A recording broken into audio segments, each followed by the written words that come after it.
খলিল ভাই, ওয়ালাইকুম আসসালাম। আপনি অটোমো জাপানের সাথে কত বছর ধরে আছেন? 1-1.5 বছর। তো অটোমো জাপানের গাড়িগুলো আর কি আপনার কেমন মনে হয়, কেমন তারা ভালো ইম্পোর্ট করছে? ভালো ভালো গাড়ি নিয়ে আসে। নোমান ভাই সম্পর্কে আপনার যদি কিছু বলার থাকে। নোমান সাহেব খুব অমায়িক লোক, খুব ভালো লোক, এবং দীর্ঘকাল তার গাড়ি টানতেছি, আমার সাথে খুব ভালো ব্যবহার করে, এবং দোয়া করি আল্লাহ তারে আরো বড় ব্যবসা বানাক।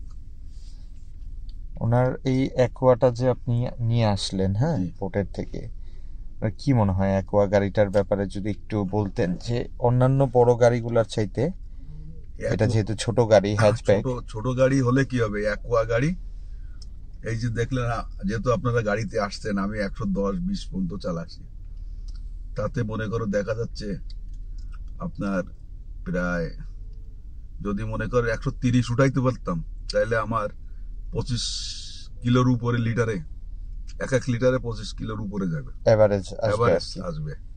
That's great.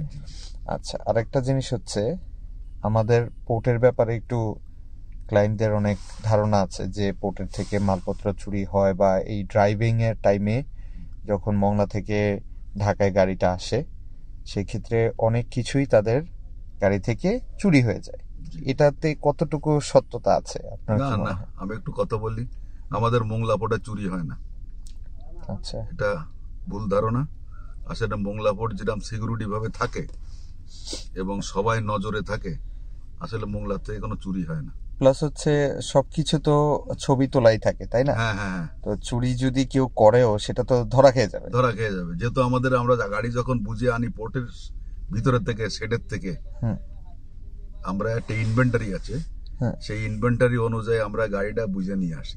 এক্স্যাক্টলি। গাড়িতে কি আছে না আছে সবকিছুই একটা রেকর্ড থাকে। রেকর্ড থাকে, তো কোনোভাবে এখানে সুযোগ নেই আর কি চুরি নাই করার, নাই। তাই তো? হ্যাঁ, এবং এবং এগুলা আমাদের অনেকের কোয়েশ্চেন থাকে, অনেকের একটা ভুল ধারণা পোষণ করে রাখে যে সামহাউ তাদের গাড়ির থেকে অনেক কিছুই গায়েব হয়ে যাচ্ছে। আসলে এমনটা কিছু না। যেমন না এই গাড়ির সাথে সম্ভবত আমাদের প্লেয়ার আসেনি, তাই না? না না, সেটা আসে নাই। এখন এটাকে আমরা যদি এইভাবে ধরি যে প্লেয়ারটা পোর্টের থেকে চলে গেছে, তাহলে এটা ভুল ধারণা ভুল হবে। ধারণা, ভুল ধারণা। কারণ কিন্তু হচ্ছে গাড়িটা অরিজিনালি জাপান থেকেই প্লেয়ার ছাড়া এসেছে, এসেছে, হ্যাঁ এখান থেকে সেটা আমরা লাগিয়ে নিতে পারি। হুম, ঠিক আছে, যেহেতু এগুলো ইউজড কার, হ্যাঁ এগুলোর মধ্যে সবকিছু তো আর ইনস্টল করা থাকে না, এটা ইউজারের উপরে ডিপেন্ড করে আর কি, তাই না?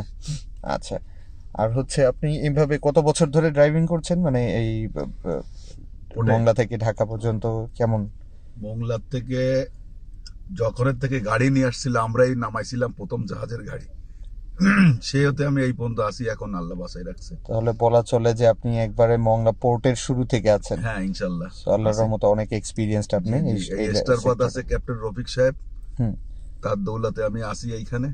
জি। আর আমাদের ম্যানেজার তোয়েব সাহেব আছেন, তার উসিলে আছে, খুব ভালো লোক, দুইজনে খুব ভালো লোক, এবং অফিস স্টাফ সবারই ভালো লোক। আচ্ছা, তো অটোমো জাপানের সাথে আপনি কাজ করে কি কমফোর্টেবল হচ্ছেন? হ্যাঁ, খুব মজা পাচ্ছি ইনশাল্লাহ। আমরা কি তাহলে মানে আমাদের যে ক্লায়েন্ট গুলো গাড়ি নিচ্ছে তাদেরকে কি আমরা ভালো একটা গাড়ি দিতে পারছি? অবশ্যই অবশ্যই, আবার স্যার যে গাড়ি নিয়ে আসে, সে গাড়ির তুলনায় হয় না, সে তো তাহলে বাইসে বাইসে আপনার গাড়ি কাছে নিয়ে আসে। যদি কেউ আসে আর জিজ্ঞেস করে যে আমি একটা গাড়ি কিনতে চাই, আপনি কি আমাদেরকে রিকমেন্ড করবেন? অবশ্যই অবশ্যই করবো না কেন, যেহেতু আমরা গাড়ি চালাই, গাড়ি টানি, এখন আমরা বুঝি কোন কোন ইম্পোর্টার ভালো ভালো গাড়ি নিয়ে আসে। সেটাই। আর এই গাড়িটা যে আপনি মানে এই হাইওয়েতে টানলেন, আপনার কি মনে হলো যে অন্যান্য গাড়ির তুলনায় এই গাড়িটা কি হাইওয়েতে চালানো, মানে ছোট গাড়ি অনুযায়ী চালানোটা কি সেফ? প্লাস হচ্ছে আপনার হ্যাঁ, মাইলেজ কন্ট্রোল। তো আপনি বললেনই ভালো দিচ্ছেন, মানে কমফোর্টের একটা বিষয় থাকে, প্লাস ড্রাইভিং প্লেজারের একটা ব্যাপার থাকে। জি জি জি। তো ওই দুটোটা কি এটার মধ্যে পাওয়া যাচ্ছে হ্যাঁ কিনা? হ্যাঁ, পাওয়া যাচ্ছে। আর হচ্ছে অনেকেরই কোয়েশ্চেন থাকে যে, মানে কমপ্লেইন আছে যে এটা হাইওয়ে রোডে একটু মানে কাঁপে আর কি, গাড়িটা একটু ভাইব্রেট করে। আপনার সেটা কি মনে হাইওয়ে হয়? না, ঘটনা হয়েছে কি, রাস্তার জন্য অনেকটা হয়, রাস্তার জন্য যেহেতু অনেকটা হয়। রাস্তায় বর্তমানে যদি হাইওয়ে রোডটা, হুম, বড় বড় লোড ট্রাক চলতে চলতে হুম, উঁচু নিচে করে ফেলাইছে, কিছু কিছু জায়গা হাফ ডাউন হয়ে গেছে, কুয়া উঠে গেছে, কোনো জায়গা উঁচু নিচে, ওই জায়গায় গাড়ি যখন চলে, হুম। তখনও একটু ভাইব্রেশন হালকা হবেই, এই তো অনেকের মনের দুর্বলতা, আসলে না। আপনি আচ্ছা, ফ্রেশ রোডে চালায় দেখবেন, দেখবেন একদম সেম